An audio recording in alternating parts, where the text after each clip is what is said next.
Yehiratzon, Pesach 5785, Parshat Tzav, Shabbat HaGadol. The learning should be l'refuat kol hacholim, v'atzlachat kol hachayalim, v'ashavat kol chatufei ameinu, v'ashavat migdash letocheinu. As we go in to Pesach, we want to ask ourselves the question, what is the need to call Pesach, Pesach? And there's the famous answer, but we want to add to it a little bit more. The answer says that the word Pesach is a division of two words, pe, mouth, sach, converse. And based on this, we can see an incredible thing that what must bother all of us. Moshe Rabbeinu, we are grown up saying that he would have a stutter, and he could not speak to Paro because he was kvad peh v'kvad lashon. And what we realize the moment after we leave Egypt, Vaydaber Moshe b'nei Yisrael, Vaydaber Moshe b'nei Yisrael, he has no difficulty, no struggle, speaking all day long. So what's the story? Did he stutter? Did he not stutter?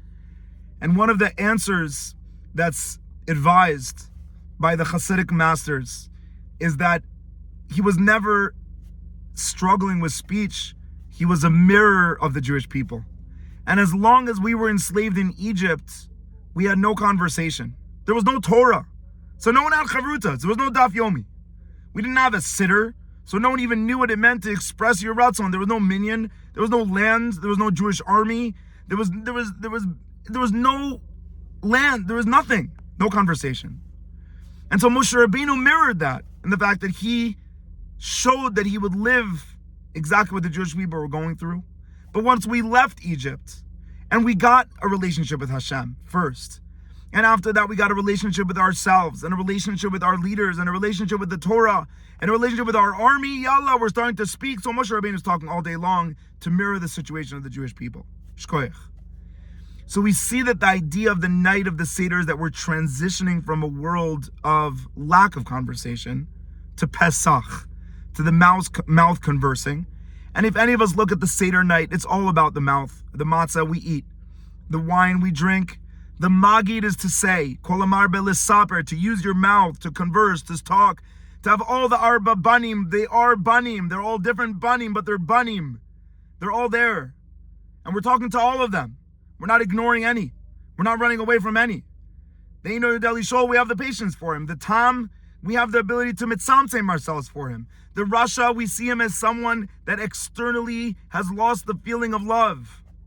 And the Chacham, we know how to put him in his space and tell him that there are limits. And so we speak to all of them. That's what we're doing. We're talking to everyone. The whole experience is to ask the questions. Ask, talk, say whatever you can. Talk more, talk more, talk more. Don't be silent. Talk to the right people, talk in the right way, but talk. So we have everything about the Seder. The maror we eat, the magid we say, the matzah we eat, the wine we drink. So then we say to ourselves, why is this the center of our redemption? And the answer is, because it's dealing with the greatest question of life. The question of life is, why did Hashem redeem us in Egypt? We celebrate redemption in Egypt to recognize that there will always be this idea of a duality within the world. Comes Pesach and says, you are going to go into a world of conflict, of difficulty, of challenge. Why? So you could build a bridge. Our mouth is the bridge between our mind, which is endless, and our body, which is an end. Our mouth is in between. It's the bridge that could connect the duality. We're living in times in the Jewish people that no matter what's happening externally, we realize that the duality is something that we don't know how to deal with. We don't know how to deal with the fact that the people we marry are amazing and difficult. We don't know how to deal with the fact that our Jewish systems are incredibly moser nefesh and incredibly primitive and unaware, and they're both there.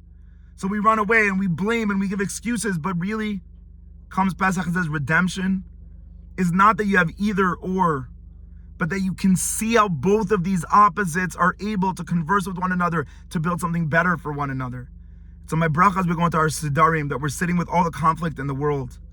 The difference between children and parents is huge. The difference between husband and wife is huge. The difference between grandparents and great-great-grandchildren is huge. The difference between Super Saba, who's 94, and his youngest great-great-grandson, who's 3 days old or whatever it is so different when we all sit at the Seder together. And the table, which is called a tish, is the ability to unite all the people together around one bridge. That's what our mouth can do. It can bridge the mind and the body. It could bridge left and right. It could bridge a husband and a wife. It could bridge Hashem and Am Yisrael through our dibur. And we should have a Pesach of bridges and no more walls.